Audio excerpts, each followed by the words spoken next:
오늘 우리가 살아가고 있는 이 시대는 첨단 과학 문명의 시대입니다.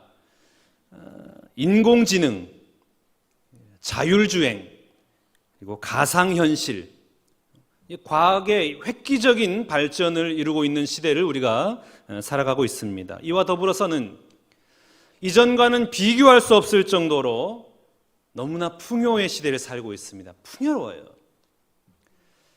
사진을 보시면은 저 운동화가 나올 텐데, 여러분 저 운동화가 가격이 얼마 하는 줄 아십니까? 500만 원입니다. 나이키 신발인데 500만 원인데요. 그 가격도 놀랍지만 더 놀라운 것은 무엇이냐면 이 신발의 용도예요. 이 신발은 현실에서는 신을 수 없는 신발입니다. 메타버스라는 공간, 그 다음 사진을 보면은 이 아바타들, 자신의 아바타를 만들어 가지고 가상현실에서 신발을 신기는데 그 신발이 500만 원인 것이죠. 증강현실. 나이키 경쟁사인 아디다스도 작년에 270억이 넘는 수익을 남겼다 그럽니다. 가상 제품이에요. 얼마나 우리가 풍요로운 시대를 살고 있냐면 내가 신는 것도 아니고 그저 손에 잡히지도 않는 가상현실의 내 아바타에게 500만 원의 신발을 신기는 시대, 그런 시대를 우리가 지금 살아가고 있습니다. 풍요로움의 시대예요. 기술도 발전했고 재산도 증식됐고 능력도 많아졌습니다. 너무나 잘 살아요. 그런데 문제거리는 더 많아졌습니다.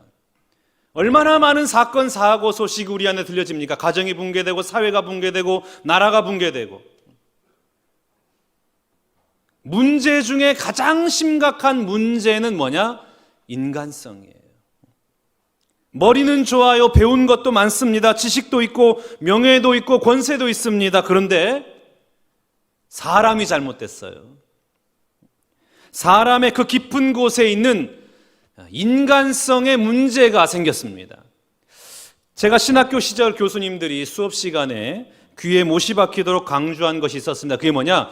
목회자가 되기 전에 먼저 사람이 되라. 먼저 사람이 되라는 거예요. 성경 묵상하고 성경 해석하고 신학 공부하기 전에 먼저 사람이 되라. 바른 인성을 수양하지 않고서 목회 현장에 가면 많은 사람들이 다치고 상처를 주기 때문에 인성 훈련을 해라. 여러분, 인간성에 문제가 있는 사람들이 교회에 있으면 그 소수의 몇 사람 때문에 교회가 참 힘들어져요. 늘 갈등이 있고 분열이 있고 다툼이 끊이지 않습니다. 어떤 분이 이렇게 말하더라고요. 목사님, 원래 그런 사람입니다. 이해하세요. 원래 그런 사람이 어디 있어요? 이건 하나님을 모독하는 말입니다. 원래 그런 사람, 하나님이 원래 그렇게 창조하셨습니까? 그렇지 않아요. 물론 원래 그런 사람이다라는 말은 다른 뜻이겠죠. 그 사람의 사람 됨됨이, 인간성이라는 것은 어디에서 형성되는 것입니까? 공부에서 형성되는 게 아니에요. 인간성은 돈과도 관련 없고 지위와도 상관이 없습니다. 인간성의 문제, 이 인간성은 가정과 직결되는 겁니다. 어떤 사람을 가리켜서 그 사람은 인간성에 문제가 있다라고 말을 하는 것은 어떤 의미냐? 그 사람의 가정에 문제가 있다라는 말입니다. 그래서 원래 그런 사람이다라는 말은 어떤 의미겠습니까? 그 사람은 괜찮은데 부모에게 받은 상처가 너무 많아서 그런 사람이 됐다라는 뜻 아니겠습니까? 그런 의미에서 보면은 참 불쌍한 사람인 거예요. 얼마나 많은 상처를 받은 거예요. 그러니까 인간성이 안 좋은 것입니다. 여러분, 한 인간의 인간성을 형성하는 곳은 가정이에요. 화목한 가정에서 자란 자녀들은 그 안에서 자연스럽게 좋은 인간성을 형성을 합니다. 이렇다 할 특별한 노력을 하지 않더라도 가정이 화목하고 올바른 가치관을 가지고 있더라면 그 가정에서 자란 자녀들은 바람직한 인간성을 형성하기 마련입니다. 그러니 여러분, 가정이 무너지면 개인이 무너지고 교회가 무너지고 이 나라와 이 사회가 무너지게 되는 것입니다. 이 땅에 일어나는 모든 문제는 어디서부터 시작되느냐? 가정에서부터 시작되는 거예요. 그러므로 가정이 바로 세워져야 인간이 바르게 되는 것이고, 가정이 행복해야 이 땅에 있는 모든 삶이 행복하게 되는 것입니다. 본디 가정이라는 것은 사람이 만들지 않았습니다. 가정은 하나님이 세우신 제도이죠. 하나님이 세우신 제도이기 때문에 가정을 세우실 때에 모든 복과 은혜는 가정을 통하여 누리도록 설계하셨습니다. 위로도 가정을 통해서 오고, 사랑도 가정을 통해서 오고, 신앙도 명예도 재산도 다 가정을 통해서 오는 것입니다. 창세기 1장 28절 말씀 봐볼까요? 하나님이 그들에게 이르시되, 그들에게 복을 주시며 하나님이 그들에게 이르시되 생육하고 번성하여 땅에 충만하라, 땅을 정복하라, 바다의 물고기와 하늘의 새와 땅에 움직이는 모든 생물을 다스리라 하시니라. 하나님이 누구에게 복을 주셨습니까? 그들에게. 그들은 누구예요? 아담과 하와라는 그 가정에게 복을 주신 거예요. 어떤 복을 주셨습니까? 생육하고 번성하여 땅에 충만하라. 오늘날로 말하면 물질의 복을 주신 거예요. 자녀의 복을 주신 거예요. 형통함의 복을 주신 거예요. 그런데 이 복을 어디에 주신 거예요? 가정에 주신 것입니다. 그 모든 복을, 그 복을 받는 길을 가정에게 주셨다라는 말씀입니다. 우리 하나님이 여러분에게 아무리 복을 주고 싶어더라도 여러분의 가정이 무너져 있어요. 가정이 깨어져 있어요. 그러면 그 복을 받을 수가 없게 되는 겁니다. 그러므로 가정이 바로 세워지기를 힘쓰는 여러분 되시기를 바랍니다. 여러분, 어떻게 하면 우리 가정이 세워질 수 있나요? 우리 가정을 설계하신 하나님의 의도대로, 그 하나님의 뜻대로 살아가기만 한다면 가정은 회복되어지고 가정은 올바로 세워지게 되는 것입니다. 우리 가정이 올바로 세워지기만 한다면 우리 하나님이 약속하신 이 땅에 있는 모든 복을 누리며 살아가는 행복한 가정이 될 줄로 믿습니다. 오늘 예배한 우리 모든 신관계 성도님 여러분 가정 가운데 행복한 가정 되시기를 주님의 이름으로 축복합니다. 어떻게 하면 행복한 가정이 될까요? 우리 하나님은 아담과 하와라는 이 가정 속에서 행복한 가정이 어떤 가정인 것을 우리에게 말씀하고 있습니다. 첫 번째 행복한 가정은 하나님의 보내심을 믿는 가정입니다. 오늘 본문 22절 말씀 봐볼까요? 여호와 하나님이 아담에게서 취하신 그 갈빗대로 여자를 만드시고 그를 아담에게로 이끌어 오시니. 하나님이 아담을 만드시고 하와를 만드셨어요. 하와를 만드신 이후에 어떻게 하셨습니까? 아담에게로 이끌어 오셨다라고 했습니다. 아담과 하와 두 사람의 눈이 맞아가지고 결혼한 게 아니에요. 서로가 서로를 선택한 것이 아니라 하나님께서 이끌어 주신 거예요. 하나님께서 만나게 해주신 것입니다. 행복한 가정은 어떤 가정이냐? 내 배우자를 내가 선택해서 만난 것이 아니라 하나님께서 나에게 이끌어 오심을 믿는 가정, 그 가정이 행복한 가정이 되는 것입니다. 내 자녀를 내 소유물로 생각하지 않는 거예요. 하나님이 우리 가정에 보내주신 선물로 생각하는 가정, 그 가정이 행복한 가정이 되는 겁니다. 그럼 여러분, 오늘 우리의 가정을 어떻게 정의해야 하겠습니까? 내 가정은 하나님께서 정하신 바요, 내 아내와 내 남편과 내 자녀도 하나님께서 정하신 바다. 여기에서부터 시작해야 되는 거예요. 하나님께서 나에게 이끌어 주신 것입니다. 내가 선택한 게 아니에요. 하나님의 뜻인 것이죠. 하나님께서 친히 중매자가 되어 주셔서 우리를 만나게 해주셨는데, 우리는 말하기를 내가 하필이면 저런 여자를 만나서 이 고생인가, 다른 여자를 만났더라면 얼마나 행복했을까, 내가 전에 사귀던 그 남자와 결혼했더라면 얼마나 좋았을까, 내 팔자가 사나워서 하필이면 저런 남자를 만났으니 얼마나 불행한 일인가. 이것처럼 믿음 없는 말이 없는 거예요. 이러한 고백으로부터 불행이 시작되는 것입니다. 여러분, 하나님이 만나게 하신 거예요. 여러분이 아무리 부정할지라도 남편과 아내와 자녀와 부모는 우리 하나님이 보내주셔서 만나게 하신 사람들입니다. 그러므로 이 믿음의 고백이 여러분 가정 가운데 임할 수 있기를 축복합니다. 미워도 부족해도 연약해도 하나님께서 보내주셔서 만나게 하신 거예요. 하나님의 보내심을 믿는 그 믿음으로 말미암아 행복한 가정 만들어 나가는 여러분 모두가 다 되시기를 주님의 이름으로 축복합니다. 두 번째 행복한 가정의 비결은 무엇이냐? 서로의 허물을 덮어주는 것입니다. 오늘 보면 25절 말씀 봐볼까요? 아담과 그의 아내 두 사람이 벌거벗었으나 부끄러워하지 아니하니라. 벌거벗었는데 부끄러워하지 아니하니라 했습니다. 벌거벗었는데 왜 부끄러워하는 겁니까? 자신의 치부가 드러나니까 부끄러운 거예요. 자신의 단점과 연약함이 드러나면 부끄러워하는 것입니다. 그런데 내 실수가 드러나도 부끄럽지 않은 관계, 나의 연약함과 허물이 드러나도 부끄럽지 않은 관계, 그 관계가 부부요, 그 관계를 형성하는 곳이 가정인 것입니다. 남편의 실수 때문에 내 행복이 무너져야 되고 아내의 연약함 때문에 우리 가정이 불행해지는 그 일은 없는 거예요.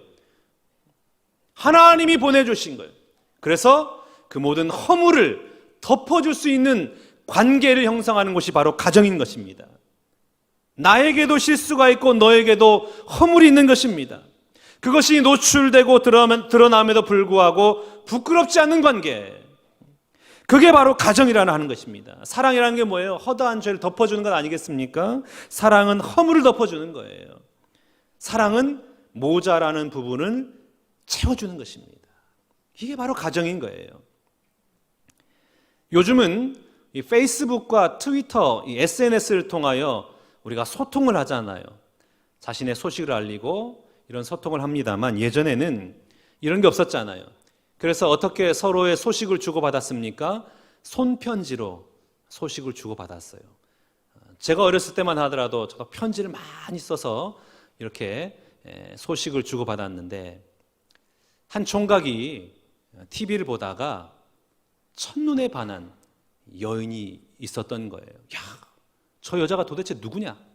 방송국에 전화하고 이것저것 수소문해가지고 그 여인의 주소를 알아냈습니다. 그래서 편지를 쓴 거예요. 내가 한눈에 반했습니다.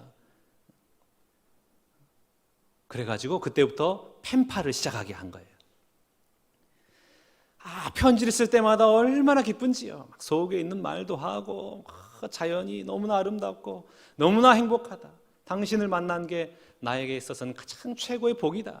그래서 3년 동안 이 펜팔을 주고받은 거예요. 3년 동안 펜팔을 하다가 이제 드디어 만나게 되었습니다. 얼마나 가슴이 떨리고 설레는 마음으로 약속의 현장에 나아가서 이 선남 선녀가 둘이 만난 거예요. 이 여자가 와서 보니까 남자가 애꾸눈인 거예요. 한쪽 눈이 실명된 겁니다. 그래서 화가 나요. 여자가 얼마나 화가 나는지, 아니 3년 동안 펜팔을 하면서 당신이 애꾸눈이라는 사실을 왜 나에게 단 한 번도 말하지 않았느냐? 당신이 애꾸눈이라는 사실 때문에 화가 난 것이 아니라 나를 속인 것 때문에 내가 너무나 화가 난다. 왜 나를 이렇게 속였느냐? 막 분노를 하는 거예요. 그랬더니 남자가 말합니다. 무슨 얘기냐? 내가 언제 당신을 속였느냐? 나는 당신을 속인 적이 단 한 번도 없다. 내가 처음 편지를 쓸 때 당신에게 뭐라고 썼느냐? 당신을 보는 순간 내가 한눈에 반했다라고 말하지 않았느냐?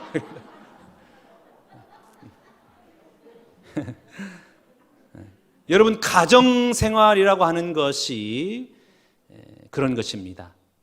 한눈 감고 생활하는 거예요. 다시는 허물을 보지 않겠다. 다시는 실수를 기억하지 않겠다. 연약함은 내가 채워가겠다. 모자라면 내가 덮어주겠다. 한눈을 감고 생활하는 것이 바로 가정생활입니다. 한눈을 감고 좋은 점을 보는 거예요. 긍정적인 면을 보는 거예요. 아름다운 면을 보는 겁니다. 이게 바로 행복한 가정의 모습입니다.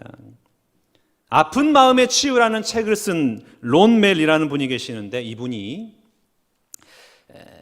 자녀들과 같이 살아가면서 어느 날 이 아들이 식음을 전폐하고 자기 방에서 나오지 않는 거예요. 다 너무나 슬퍼하고 너무나 절망스러워하고 너무나 힘들어하는 거예요. 도대체 어떻게 하면 좋으냐? 아들이 저렇게 힘들어하고 있으니 어떻게 하면 좋으냐? 마음이 무너지는 거예요. 아빠로서 해줄 게 아무것도 없는 겁니다. 그래서 하루는 밤에 조용히 들어가서 아무 말도 하지 않고 아들이 누워있는 그 침대 옆에 그냥 누워 있었습니다. 밤새도록 누워 있었던 거예요. 아무 말도 하지 않았어요. 날이 새서 아침이 되니까 아들이 보니까 아버지가 옆에 누워 계신 거예요. 아버지 고맙습니다. 저는 이제 괜찮습니다. 이제 넉넉히 이길 수 있을 것 같습니다. 앞으로 열심히 살아가겠습니다. 이렇게 고백을 했다라는 겁니다. 우리는 따라다니면서 왜 그러느냐? 도대체 문제가 뭐냐? 네가 힘든 게 뭐냐? 아픈 게 뭐냐? 자꾸만 상처를 드러내고 치부를 드러내려고 합니다. 아니에요, 여러분. 때로는 가만히 옆에서 앉아 있는 것이 큰 힘이 되는 법입니다. 아무 말도 하지 않고 조용히 누워 계세요. 묵묵히 기다리세요. 그 기다림이 사람을 구원하는 것입니다. 너무 많이 간섭하려고 그래요. 너무 많이 해결하려고 그럽니다. 상처를 끄집어내고 아픔을 드러냅니다. 그러면 안 되는 겁니다. 사랑으로 감싸주는 거예요. 덮어주는 거예요. 우리 주님이 우리 모든 죄와 허물을 덮어주고 감싸주고 용서하셨던 것처럼 우리 역시 가정 안에서는 덮어주는 거예요. 이해하는 거예요. 그럴 때에 우리 가정에 화평이 임하는 것입니다. 벌거벗었으나 부끄러워하지 아니하니라. 이 얼마나 아름다운 관계입니까? 남편의 실수를 용서할 수 없다면 아내의 자격이 없어요. 아내의 허물을 이해할 수 없다면 남편으로서의 자격을 상실한 것입니다. 부모를 용납할 수 없는 자식, 자식의 서투름을 사랑으로 감싸줄 수 없는 부모, 그 모든 사람은 가정의 행복을 기대해서는 안 되는 것입니다. 바라기는 여러분의 모든 가정 가운데 서로의 허물과 잘못을 보며 부끄러워하는 것이 아니라 용서하고 이해하고 사랑의 따뜻함으로 덮어주는 그런 은혜의 가정, 사랑의 가정 되시기를 주님의 이름으로 축복합니다. 행복한 가정 세 번째는 하나님 말씀에 순종하는 가정입니다. 아담이 하와를 처음 만났을 때 고백한 그 사랑의 고백이 있어요. 그 고백의 내용이 오늘 본문 23절 말씀입니다. 아담이 이르되 이는 내 뼈 중에 뼈요 내 살 중에 살이라 이것을 남자에게서 취하였은즉 여자라 부르리라 하니라. 얼마나 아름답게 보였으면, 얼마나 마음에 들었으면 내 뼈 중에 뼈요 살 중에 살이라. 너무나 행복한 거예요. 보고만 있어도 부족한 게 없이 너무나 기뻤습니다. 그런데 아담과 하와 가정에 문제되는 것이 있었습니다. 하나님이 먹지 말라고 하신 선악과를 하와가 따먹은 거예요. 아담이 하와를 보면서 처음에는 내 뼈 중에 뼈요 내 살 중에 살이로다 극찬을 했는데 이 한 몸이었던 관계가 금이 가기 시작한 거예요. 그토록 예쁘게 바라보던 하와를 향하여 아담이 뭐라고 하는지 봐보십시오. 창세기 3장 12절 말씀. 아담이 이르되 하나님이 주셔서 나와 함께 있게 하신 여자 그가 그 나무 열매를 내게 주므로 내가 먹었나이다. 저 여자 때문에 하나님 제가 범죄했습니다, 이 말이에요. 저 여자만 안 만났더라도 제가 하나님 말씀 잘 지킬 수 있었을 것입니다. 왜 하필 저 여자를 제가 만나가지고 이렇게 불행하게 되었습니까? 다 저 여자 때문입니다. 이렇게 하고 있는 거예요. 처음에는 내 뼈 중에 뼈요 내 살 중에 살이로다. 그런데 하나님의 말씀을 떠나는 순간 그 관계가 깨어져 버린 거예요. 비난하기 시작하는 겁니다. 여러분, 행복한 가정은 서로 마주보면서 자기 사랑해, 자기 나 행복해, 너무나 고마워 이렇게 말한다고 가정의 행복이 유지되는 게 아니에요. 가정의 행복은 나와 하나님과의 관계가 바로 정립되어 있을 때에 우리 가운데 찾아오는 것입니다. 한번 생각해 보세요. 아담과 하와가 부족한 게 뭐가 있습니까? 2명밖에 없어요. 한눈 팔 일이 뭐가 있어요? 바람 피울 일도 없습니다. 먹을 걱정할 게 뭐가 있어요? 뭐 좋은 명품 옷을 입을 이유가 뭐가 있습니까? 옷 걱정할 필요가 없어요. 아무런 걱정이 없습니다. 모든 게 다 완벽한 거예요. 행복한 삶을 살아갔습니다. 에덴 동산에서 삶은 행복 그 자체였어요. 에덴이라는 뜻은 기쁨이란 뜻이거든요. 기쁨의 동산이에요. 보고만 있어도 즐겁고 기쁨과 감사가 넘쳐나는 행복한 가정의 삶을 살아갔던 곳이 바로 아담과 하와가 살아간 에덴 동산이었습니다. 그런데 그 기쁨과 행복의 동산 에덴에서도 일단 하나님의 말씀에 불순종하고 그 말씀의 영역을 벗어나니까 두 사람 사이의 그 사랑의 관계가 원망의 관계로 변질되고 만 것입니다. 아담과 하와는 하나님이 따먹지 말라고 한 선악과를 따먹은 뒤에 그 가정에 행복이 깨어지고 삶의 고통이 찾아왔습니다. 여러분, 하나님의 말씀을 떠나면 가정이 깨지는 것입니다.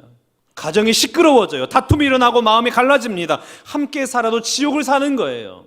그렇게 고통스럽게 살다가 서로 갈라져서 미움과 증오의 대상이 되는 것입니다. 성격이 안 맞는다더니, 취미가 안 맞는다더니, 이해하는 마음이 없다더니, 이거는 중요한 문제가 아니에요. 본질이 아닙니다. 정말 중요한 것은 무엇이냐? 나와 하나님과의 관계가 바로 세워져 있느냐? 우리 가정과 하나님의 말씀이 온전히 긴밀하게 연결되어져 있느냐? 여기에 있는 거예요. 여호수아에게 임한 가나안 정복의 작전 명령 1호가 뭔지 아십니까? 여호수아 1장 7절 8절 말씀 봐볼까요? 오직 강하고 극히 담대하여 나의 종 모세가 내게 명령한 그 율법을 다 지켜 행하고 우로나 좌로나 치우치지 말라. 그리하면 어디로 가든지 형통하리니 이 율법책을 내 입에서 떠나지 말게 하며 주야로 그것을 묵상하여 그 안에 기록된 대로 다 지켜 행하라. 그리하면 내 길이 평탄하게 될 것이며 내가 형통하리라. 아멘. 가나안 정복을 위해서 군사작전을 말하지 않았습니다. 지원부대를 보내겠다는 것도 아니고 하늘의 천군 천사를 동원하겠다는 말씀도 아니었습니다. 오직 율법을 지켜라. 그것을 주야로 묵상하고 그 안에 기록된 모든 것을 지키면서 행해라. 전혀 상식적이지가 않잖아요. 전쟁을 몰라도 너무나 몰라요. 전쟁을 하려면 적어도 군사 훈련을 시키고 무기를 갖추고 어느 정도 병법을 써서 적진에 침투해야 이길 것인데, 허무맹랑하게도 하나님의 말씀을 지키고 그 말씀을 주야로 묵상하고 그 말씀을 따라서 행동해라. 얼마나 허무맹랑합니까? 믿을 수 없는 거예요. 어떻게 이렇게 해가지고 우리가 전쟁에서 이길 수 있습니까? 믿어서도 안 되는 것이죠. 그렇게 믿었다가는 백전백패하는 겁니다. 그런데 믿어야 되는 거예요. 상식과 논리가 맞지 않다 하더라도 그것을 따라야 하는 것입니다. 왜냐하면 이 세상을 창조하시고 지금도 섭리하고 계신 만군의 하나님 여호와의 말씀이기 때문에 그렇습니다. 그 말씀을 따라 진행할 때에 하나님이 책임져 주실 것이기 때문에 그렇습니다. 여러분, 이 놀라운 말씀은 여호수아에게만 주어진 말씀이 아니에요. 오늘날 우리 가정에게도 동일하게 주어진 작전 명령 1호입니다. 하나님이 말씀하시는 거예요. 행복한 가정 되길 원하느냐? 그러면 하나님의 말씀에 순종하고 내 입에서 말씀이 떠나지 않게 하고 하나님의 말씀이 내 가정에 흐르게 하라. 산의 진미를 먹고 마신다고 행복한 것이 아닙니다. 명품을 걸치고 다니고 외제차를 타고 다닌다고 행복한 것이 아닙니다. 세상에서 높은 자리에 앉는다고 행복한 것이 아닙니다. 하나님 말씀에 순종하며 그 말씀을 따라 살아갈 때에 행복한 가정이 되는 것입니다. 하나님의 말씀은 능력이에요. 그 말씀으로 세상을 창조했고 그 말씀으로 가족을 세웠고 그 말씀으로 우리 가운데 오늘도 역사하시는 거예요. 오늘도 하나님께서는 그 말씀으로 살아가라. 그리하면 너희 가정 가운데 형통함이 임하리라 라고 명령하고 계십니다. 그러므로 여러분 가정 가운데 말씀의 은혜가 흐르기를 축복합니다. 하나님의 말씀이 숨쉬는 믿음의 가정 되시기를 축복합니다. 하나님 말씀에 순종하며 그 말씀을 매일 묵상하고 먹으며 그 말씀을 중심으로 살아가는 여러분의 가정 되시기 바랍니다. 그러면 여호수아에게 약속하셨던 그 형통함의 복이, 하나님의 복의 은혜가 여러분의 가정마다 길이 평탄하게 되고 어디로 가든지 형통케 된 은혜가 임할 줄로 믿습니다. 사랑하는 신관계 성도 여러분, 행복한 가정 되길 원하십니까? 그러면 매일같이 내 가족은 하나님께서 친히 나에게 보내주신 사람임을 믿음으로 고백하시기 바랍니다. 내 가족은 하나님의 사람이에요. 하나님께서 나에게 보내주신 사람입니다. 그리고 가족의 허물을 용납하고 덮어주시길 바랍니다. 무엇보다도 우리 가정에 하나님의 말씀의 은혜가 흐르게 하는 믿음의 가정 되시기 바랍니다. 그리하여 하나님께서 태초에 가정을 세우실 때 그 모습으로 에덴의 기쁨을 회복하며 매일매일 행복한 삶을 살아가는 행복한 가정 되시기를 주님의 이름으로 축원합니다.